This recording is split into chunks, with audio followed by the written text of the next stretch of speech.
aqui no programa Gestão com Elas. Mais uma semana, mais uma mentoria 4x4. E hoje dia especial, né? Dia Internacional da Mulher. Eu até vou trazer um case, a gente teve as aplicações aqui que a gente recebeu. Então, se vocês não entrarem ao vivo, a gente vai trazer aqui uma das aplicações que a gente recebeu para falar. Agora, vou contar um case aqui que, na verdade, eu nunca me senti discriminada no mundo corporativo ou mesmo como empresária por ser mulher. Mas a gente sabe que isso existe. E teve uma ocasião que isso aconteceu, não comigo, mas com uma outra mulher, e que eu vou trazer essa situação aqui para vocês.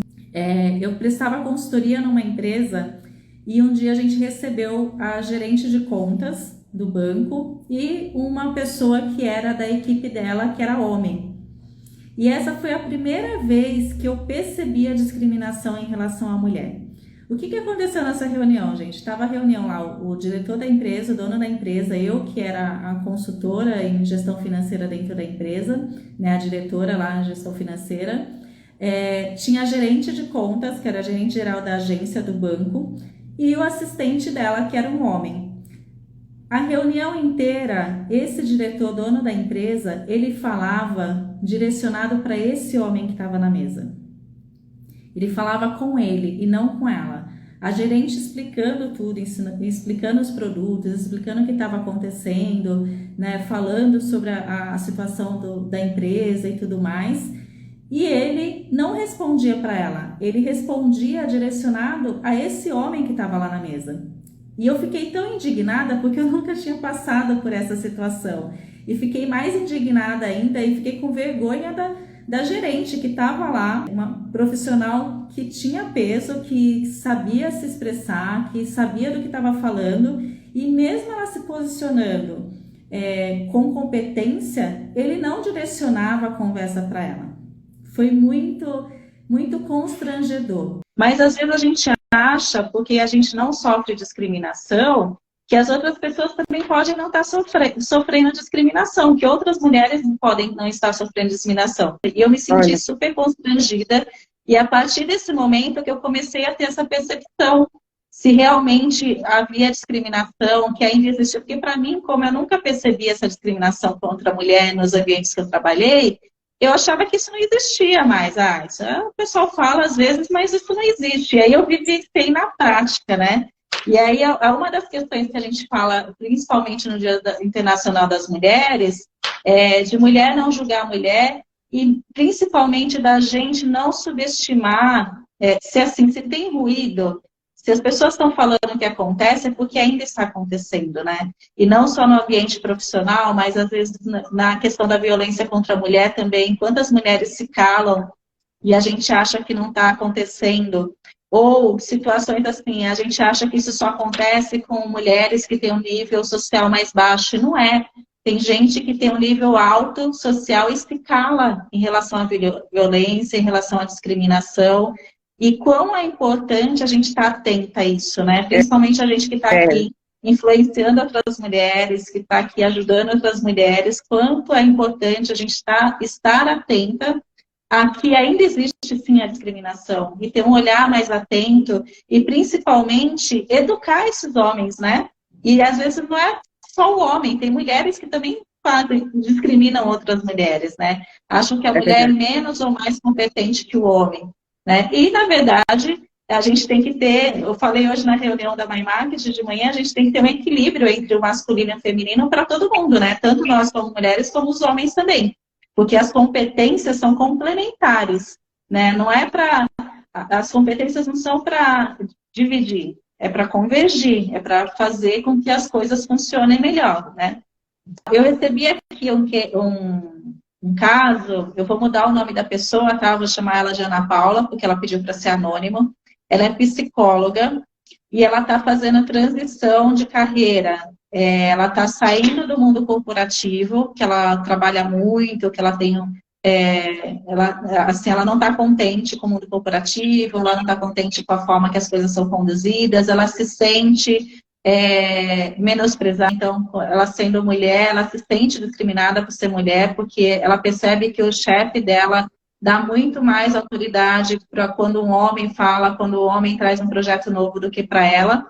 E ela quer, ela já teve clínica de psicologia, né? Ela já atendia como clínica, e ela quer abrir de novo a clínica, mas dessa forma abrir de uma forma profissional, de uma forma organizada, não só atendendo aí na pessoa física. Ela quer realmente ter um CNPJ e trabalhar como psicóloga atendendo clinicamente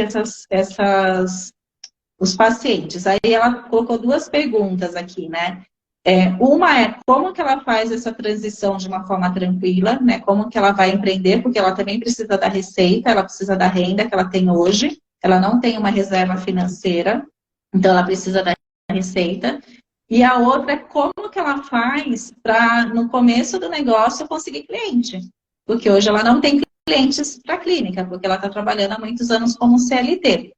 Então, eu vou deixar... vou responder essa primeira parte, tá, Mi? Do como faz aí para abrir a clínica e toda essa questão mais estrutural, estratégica. E aí depois você fala essa parte do como conseguir clientes, já que ela está saindo, ela tem bastante network que ela colocou aqui no mundo corporativo, né? É isso que ela colocou como adendo aqui. Então, Ana, o que eu posso te falar? Primeira coisa, se você não tem uma reserva financeira, e mesmo que você tivesse uma reserva financeira, você tem que olhar para isso como um negócio. Você tem que olhar para isso como empresária. Então, fazer cursos no Sebrae ajuda muito. Participar de programas de mentoria ou ter uma mentora, por exemplo, me chamar no privado, contratar mentoria para falar sobre isso, para te ajudar a estruturar esse negócio. Mas tem que ter uma estruturação, uma estratégia primeiro. Você tem que criar um plano estratégico dessa clínica. E aí essa é uma dúvida de muita gente aqui que aparece aqui pra gente, né, Mi? Como até atendi uma mentorada com essa mesma dúvida. Como criar um plano estratégico? Então, não precisa, no começo, você criar um plano estratégico como a gente vê aí no mundo corporativo, porque essa é uma outra coisa de quem vem do corporativo, né? Ele quer fazer aquele negócio gigante como vê no corporativo. Faz aquilo que você tem na mão. Então, o principal, né? Quantas horas você vai trabalhar nesse negócio? Então, se você vai fazer a transição, se você vai conciliar os dois, qual que é a sua agenda da noite, de sábado, para você atender esses clientes, ou na hora do almoço? Então, quantas horas você vai despender? E começar a trabalhar em cima dessa agenda, desse horário. E aí você vai perceber quanto que você vai faturar. Muito importante, precificação. Não é porque você está começando que você vai cobrar um valor lá embaixo. Porque você já é psicóloga, você já tem experiência, você já faz atendimento. Então, precifique corretamente. Veja no mercado quanto que está cobrando. Até a semana passada a gente comentou do advogado, que ele já tem uma tabela da OAB que ele pode seguir. O psicólogo, pelo que eu lembro, acho que não tem essa tabela. Não lembro de cabeça se tem ou não. Mas veja, se tiver, primeiro olha no conselho se já tem essa tabela, né? Para você seguir ali uma média de valores para cobrar. E cobre dessa forma. Você pode até dar desconto, mas deixe claro para o seu paciente que você está dando desconto porque você está voltando a clinicar. Mas que o valor normal é X. Porque em algum momento você vai precisar aumentar o valor da consulta desse paciente, tá bom? Então, a primeira coisa é estruturar quantas horas você vai trabalhar nesse negócio para que você faça uma transição tranquila. E aí você vai ver, bom, então, para que eu possa sobreviver só desse negócio, qual que é o mínimo que eu preciso faturar com os atendimentos? E aí você vai se programar para quando chegar nesse mínimo, aí sim você vai sair da empresa e focar só na sua clínica.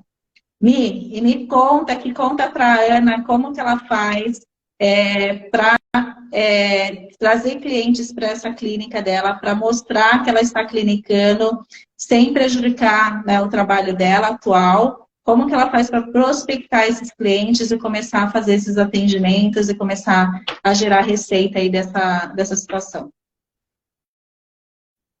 Primeiro que eu sou a favor da ética. Acho que é muito importante nesse trabalho atual ela sinalizar que ela tem uma segunda profissão e que ela vai fazer os atendimentos, nem que seja no período da noite ou de sábado. mas é importante ela não esconder isso, como se ela estivesse fazendo algo de errado, porque não tem nada de errado ela ter uma segunda renda, nem tampouco dela clinicar uma vez que ela já é formada. Então, ela tem sim esse direito de gerar essa segunda renda. Então, em primeiro lugar, a ética é importante. Segundo lugar, eu lembrei um pouco da live da semana passada. Eu não vou ser repetitiva, mas vou relembrar que, se vocês forem parar para pensar, o problema de todas as empresárias, ou melhor, as empreendedoras que estão começando para se transformar em empresária, no começo o problema é o mesmo, não sabe por onde começar. E no marketing digital é bem simples. É só você começar registrando um nome, pensando num nome para a clínica, aí você registra o domínio, aí desse domínio você cria as contas de e-mail profissional, não usar Hotmail, Gmail, usa sempre o seu arroba, né? Aí depois que você tem o e-mail profissional, você cria também a marca, o logo, né? Que já começa a produzir aí a sua identidade visual. Com o logo, você cria todo o material gráfico, que seria cartão de visita, e os materiais digitais também, né? Cartão de visita, cartão virtual, avatar, capa, todo o material digital e todo o material gráfico através desse primeiro logo, que a gente chama esses materiais de identidade visual. Criou tudo isso, aí você pega as redes sociais, Facebook, Instagram e LinkedIn. No caso dela, que ela tem essa formação focada em no lado humano, psicologia, desenvolvimento humano, é muito bacana trabalhar o LinkedIn, porque esse tipo de serviço é muito procurado pelo LinkedIn. E com toda essa identidade visual, logo, site, domínio registrado, só vai faltar o site. Como ela quer abrir um espaço físico e ela não está falando aí no depoimento dela em atender online, então o espaço físico requer um site. Pelo menos um site básico, que a gente chama de Rampage. Tem até uma cliente nossa, ela passou aqui na live hoje, se eu não me engano, a Viviane Ravetti, que é uma psicóloga que ela atende regional, então ela fez um site simples, uma landing page com a agência, e através dessa landing page a gente consegue fazer campanha de divulgação no Google, para ela aparecer na primeira página do Google. Aí ela aparecendo na primeira página do Google, ela é encontrada, ela vem sendo encontrada e tendo mais pacientes. Aí com o dinheiro que ela ganha, a gente investe nas redes sociais, no posicionamento da marca dela. Tá? Então, como é regional, como ela quer clinicar, ela tem que fazer anúncio no Google, no KM, 5 quilômetros, 10 quilômetros no máximo, para as pessoas daquela região marcarem com ela uma consulta. E a Alessandra está falando assim, tem uma tapeçaria de estofados com muitas sobras de matéria para reaproveitar. Muitas empresas têm sobra que trabalham com produtos ou que fazem algum produto, tem essas sobras de materiais, né?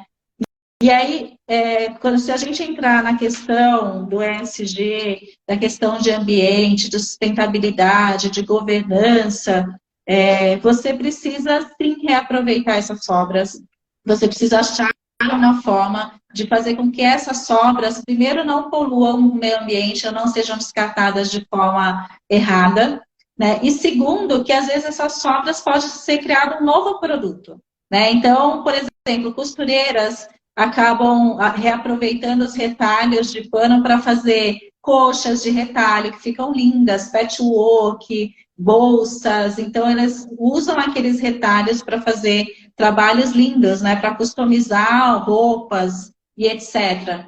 Você pode vender também esses retalhos para alguém que faça esse tipo de trabalho, né? Ou doar para instituições, né? E aí usar o seu social, né?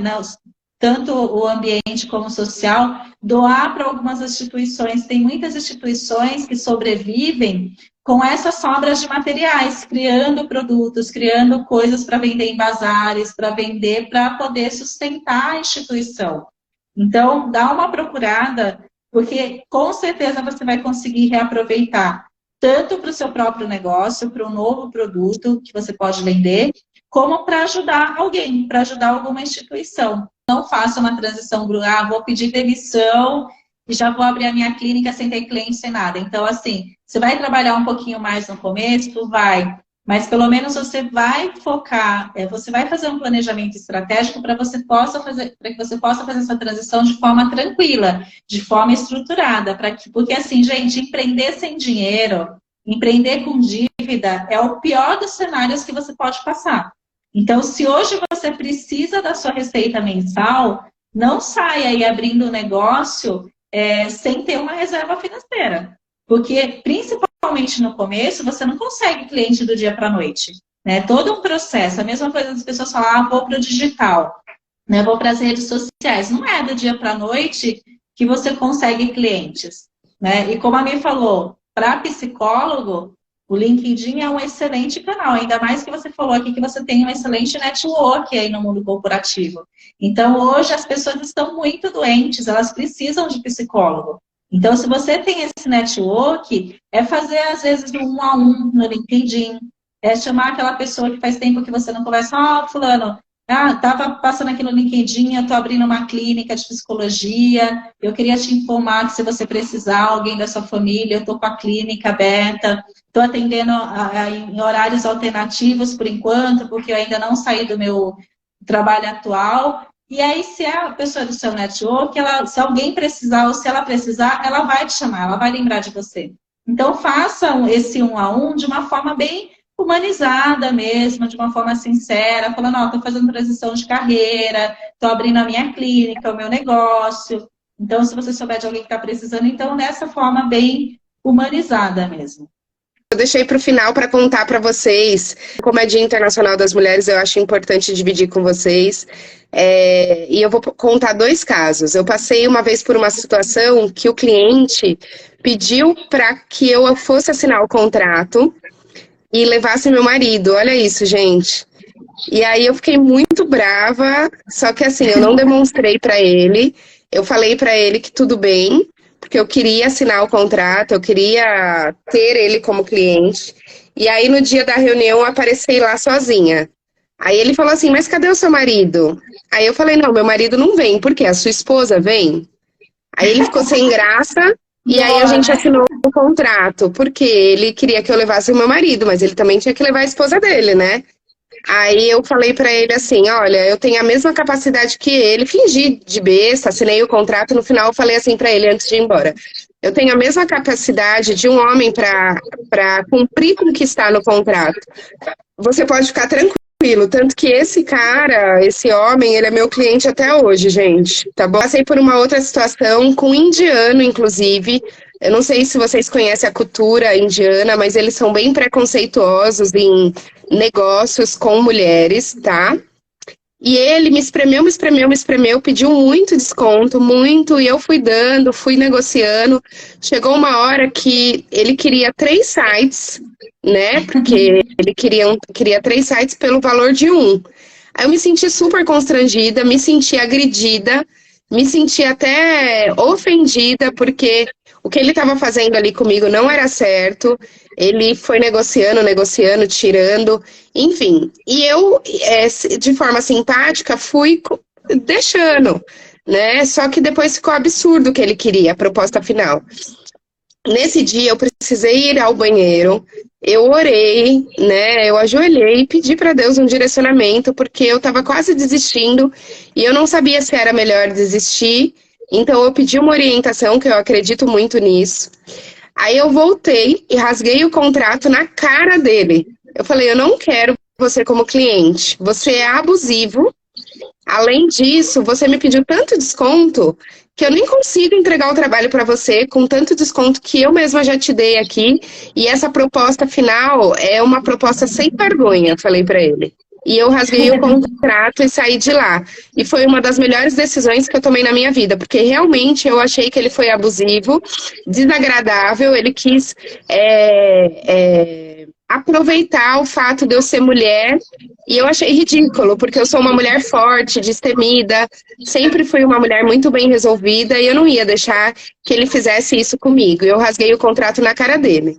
Então, eu só estou contando esses 2 casos para vocês, só para concluir que, assim, nós mulheres, Nós somos, sim, fortes, a gente consegue resolver as coisas. A gente levanta e vai à luta. Por pior que seja a dificuldade, a gente faz o negócio acontecer. Nós, mulheres, somos muito fortes e comprometidas com a nossa palavra. Então, eu quero dizer para todas vocês, mulheres, que vão assistir depois a live, que estão aqui agora, e para os homens também, que a gente veio nesse mundo com uma missão. E nunca deixem nada nem ninguém derrubar o foco dessa missão. Porque senão você vai ficar, aí sim você vai ficar doente. Doente e arrependido do que você não fez, do que você não entregou, do que você não foi capaz de passar por cima. Então, passa por cima de tudo. Claro que com gentileza, com amor, com educação, com verdade, siga em frente nos seus objetivos. E agora sim, eu termino por aqui, desejando um ótimo Dia Internacional das Mulheres para todos vocês.